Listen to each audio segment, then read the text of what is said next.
કામળી ધાબળી જે ગોચારણમાં ઉડતા તેના પરથી આ નામ પડ્યું છે.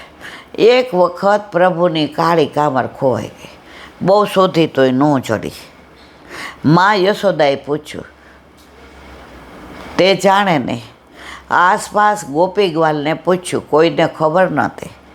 છેવટે બાલકૃષ્ણજી બા પાસે રડી પડ્યા. સૂરદાસજી ગાય છે, મૈયા મેરી કામર કોન લયે, મૈયા મેરી કામર કોન લયે, ગાય ચરાવન જાત વૃંદાવન, ગાય ચરાવત જાત વૃંદાવન, ખીરક में बाज गई, मैया मेरी कामर कोन लई. આખા કીર્તનનો ભાવ અહીંયા આપણે કર્યો છે, એટલે હવે વિશેષ વિવરણ નથી કરતા. તો આ ગામનું નામ પડ્યું પ્રભુની એક એક લીલાનું રહસ્ય, એક એક લીલાસળી. માહે પડ્યા મહાસુખ માણે, દેખનહારા દાજે. આ આપણા પ્રભુએ આ બધી લીલાઓ એક એક ક્ષણે લીલા કરે એવું નથી. અત્યારે પણ આ બધા લીલા ચાલુ છે. આ લીલા કરી હતી ને, કરે છે. ઘરમાંય અનુભવ થાય છે અને વ્રજમાં તો થાય છે થાય છે ને થાય છે. 2008માં અમે પહેલી વાર ચાલીને કરતા હતા ને, તો એવો તડકો ભાદરવો મહિનો કે તો મારા તો પગમાં ફોલ્લા પડી ગયા. જિંદગીમાં કોઈ દી આપણે તો મેં કીધું હવે મારથી નહીં હલાય. ત્યાં એક ગાયે પોદળો કર્યો અને ગૌમૂત્ર. તો વ્રજવાસી મને કે આના પર ઊભી, મેં આ ગંદા, ત્યારે હજી મારામાં એવો ભાવ નહોતો. ના, હું આવો ગંદામ ન ઊભી રહું. મને કે આ ફોલ્લા પડવા માંડ્યા છે, તને તકલીફ થશે બીટિયા. ઓલા દાદા ઉંમરવાળા પહોંચી ગયા ને,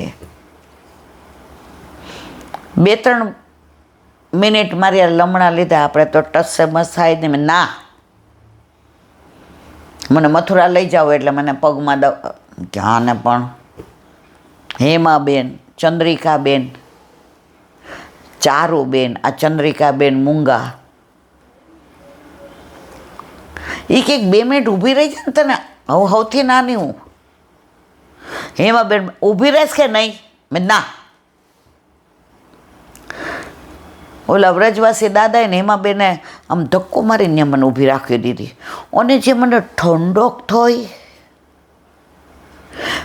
એવું ફીલ ગુડ થયું. હવે 5 મિનિટ ઊભી રહે હેમાબેન. હેમાબેન મારી બેનપણી જ નહોતા, મારી મા હતા, મારી બેન હતા.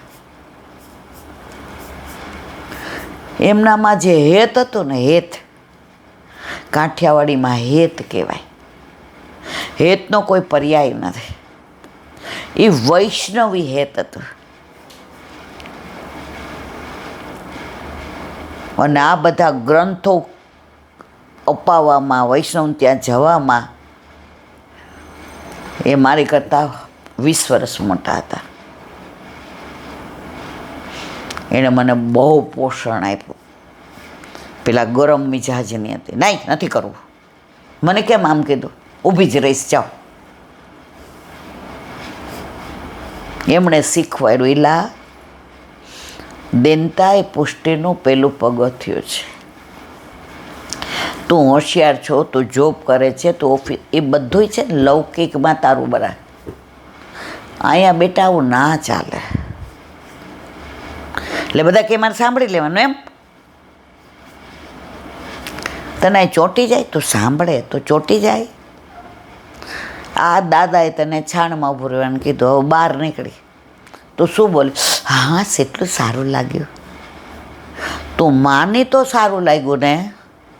આ વ્રજની ગાયો, આ એના પોદળા.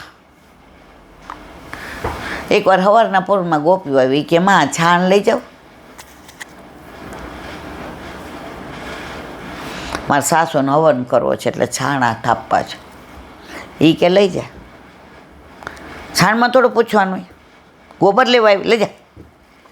ઠાકોરજી બહાર આવે, નાય માં તમને ખબર છે આ ગાયના છાણમાં 33 કરોડ દેવતા છે. આ 33 કરોડ દેવતાને લઈ જવા દેવાય? મૂકી દે. ગોપી કે અહીંયા કોને છાણ ગોબર લઈ જાવ? તારા માટે તો આવ્યા હતા. પ્રભુ કે મને ખબર છે, પણ એમને બહાર આવું આંખો ચોળતો તો માં એમ કે આ મારા લાલાને જાગી ગયો એમ કરીને ગોદમાં લઈને લઈ જાય. ગોપી તારો મનોરથ પૂરો ન થાય, તું મને મળવા આવી હતી ગોપી, તું મારા મુખારવિંદના દર્શન કરવા આવી હતી ગોપી. તારી આખી રાતનો વિરહ મેં અનુભવ્યો છે. તારો વિરહ મારાથી સહન ન થયો એટલે હું બાનું કાઢીને આવ્યો કે તને છાણ ગોબર લઈ જવા નહીં દઉં. ગોપી, હું તારો છું, પછી તારે આ છાણ ગોબરની તને ના પાડું? પણ મને મારું મુખારવિંદ બતાવવા મારે કાંઈક બાનું તો કરવું પડે ને. તું જેમ ગોબરનું બાનું કાઢીને મારા મુખારવિંદના દર્શન કરવા આવી, એમ મેં ગોબરમાં ના પાડીને મેં મારા મુખારવિંદના દર્શન તને કરાવ્યા. એ તો પ્રેમ કી બાત હે ઉધો, બંદગી તેરે બસ કી. એકવાર તમે લાલાની લીલામાં પડો ને મારા વાલા,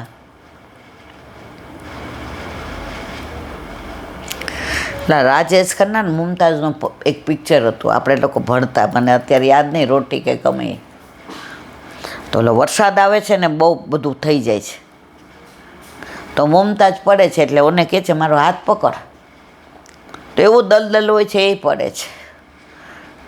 આજે લપટે જઈએ તો મુझे ના ઉઠાયો. તો હવે એ આપણી જિંદગી ગઈ. એ યુવાનીમાં પ્રેમલીમાં, અત્યારે પ્રભુ આપણો પ્રેમે છે. આજે રપટા જઈયો પ્રભુ કે બસ એકવાર અહીંયા લપટી ગઈ ને પછી તને અહીંથી ક્યાંય જવા દઉં નહીં. આપણે એમાં જ લપટવું છે, એમાં જ રહેવું છે, એમાંથી ક્યાંય બહાર નીકળવું નથી. બહાર નીકળો તો દુસંગ લાગે ને.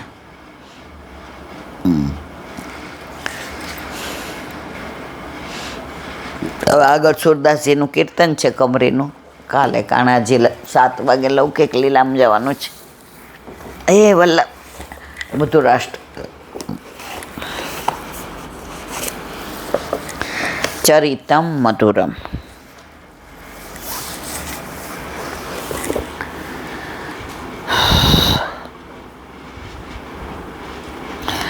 દર વર્ષે થતા ઇન્દ્રયાગ કૃષ્ણ જન્મ પછી પ્રભુએ પોતાના સ્વરૂપના પ્રતીક રૂપે ગિરી ગોવર્ધનનાથજીનો મહિમા બતાવ્યો. પૂજનની ભાવના દર્શાવી. જો આપણામાં બધે સેવા જ છે, ક્યાંય પૂજા નથી. આપણે સવારે એમ કરીએ આવું પૂજા કરવા બેહવું છે, ફોન આવે તો એ પૂછે સેવા પહોંચી લીધી. એક વૈષ્ણવ હમણાં નવા ઠાકોરજી પોસ્ટ કર્યા, મને કે સેવા પતાવીને જીલાબેન તમને ફોન કરવા આવી. નાની દીકરી હતી, નવી પરણેલી. મેં કીધું બેટા સેવા પહોંચીને આવ્યા. પતાવા શબ્દ ક્યાં વપરાય? મને કે સાચી વાત છે. એ કે મેં એટલે જ ફોન કર્યો, મને કાંઈ બહુ આવડતું નથી, હું અમેરિકા રહું છું. પણ પ્રભુ પોસ્ટ કરાવ્યા પછી હું બહુ પ્રફુલ્લિત રહું છું, લાલાયિત રહું છું. સવારે કારણ કે મારી જોબ એવી છે લાંટી, મારે 7 વાગે નીકળી જવું પડે, મને ગાડી ડ્રાઈવ કરતાં 1 કલાક થાય. 8 થી 4નો ટાઈમ છે. એટલે સવારે કહે કે પહેલાં મને મારા મિસ્ટર ઉઠાડતા ને મને દાંત ચડતી હતી. હવે મને કોઈ નથી ઉઠાડ, વગર એલારામે ઠાકોરજી જગાવે છે. પણ મારા ઘરમાં જાણે મારું ઘર નહીં, હું વૃંદાવનમાં પ્રભુ ના હોય ને ગોકુળમાં, એવું મને ફીલ થાય. એ કે અહીંયા અમારી તમારી જેમ અમારે કાંઈ તાજું દૂધ ન આવે,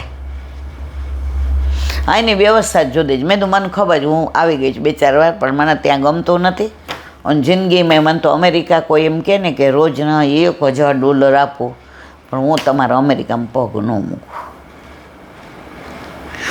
મને કે તમે સાવ સાચા છો.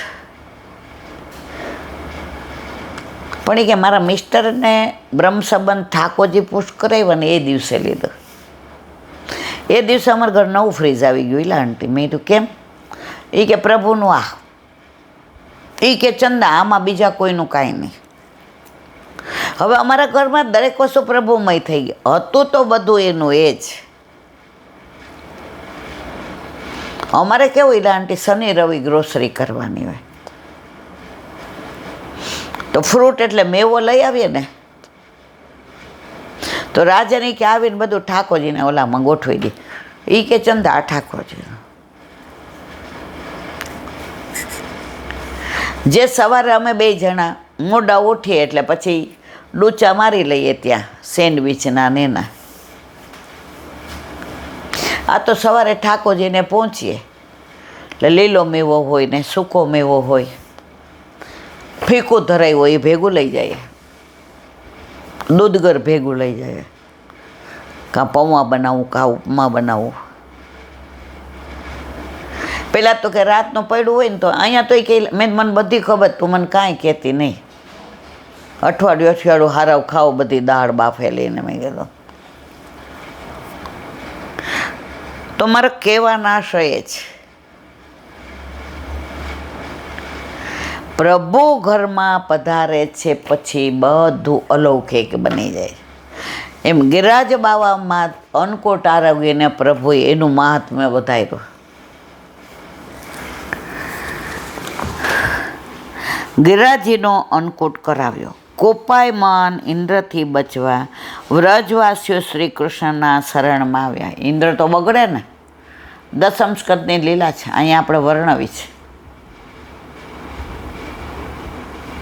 એટલે વિવરણ કરું તો હમણાં કલાક તો વયો જાય, એટલે કરતી નથી. અને વિનંતી કરી, કૃષ્ણ કૃષ્ણ મહાભાગા, આ ચરિત્રમાં પ્રભુ પ્રત્યે કેટલી અનન્યતા અને વિશ્વાસ છે તે દેખાય છે. સૌથી મધુર ચરિત્રો ગોપીઓ સાથેનો મહારાસ.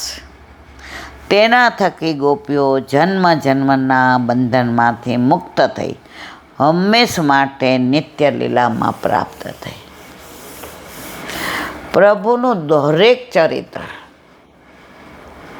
પછી હોળી ખેલવાનું હોય, ગોરસ લૂંટવાનું હોય, કે માખણ ચોરી કરવાનું હોય, કે નૌકા વિહારનું હોય, કે બેડલા ચડાવવાનું હોય, કે ગાયો પાછળ દોડવાનું હોય, કે ખીરકમાં દોડતા ગાય દોવા જવાની હોય, સવાર સુધી ચાલે. ચરિતમ મધુરમ. દયારામભાઈના ચંદ્રાવલા. 34મું ચંદ્રાવળું ચાલે છે.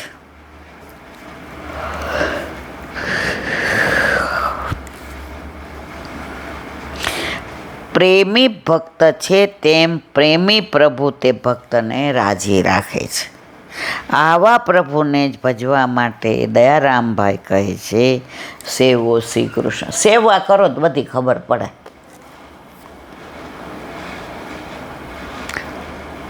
ઘણા છે ને મોટી મોટી વાતો કરતા હોય પણ આચરણ એવું ન હોય.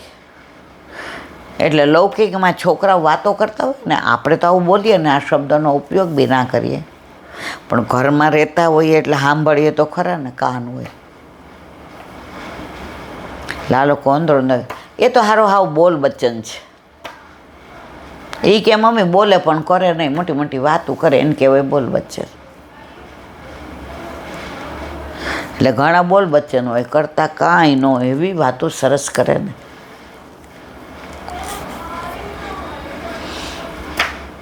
એક મંદિરમાં બધા 4-5 બહેનો બધું કરે, એમાંય પાછા એકબીજા ઝઘડે. મેં કીધું કાં? એ કે આ સેવા આણે લઈ લીધી, મારી હતી, એને એ ગમે ને એટલે અમર કરવાની.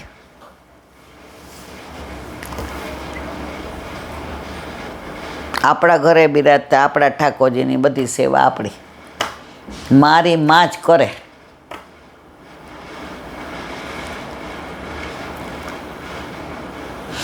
આજે હાથની તકલીફ થઈ તો મને વ્યથા થાય, મારાથી ને આ કાંઈ થતું નથી.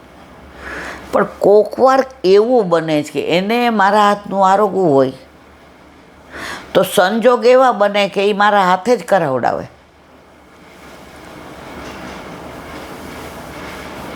ત્યારે મને એમ થાય કે મારો હાથ તો આમ લોટ નહીં બંધાતો,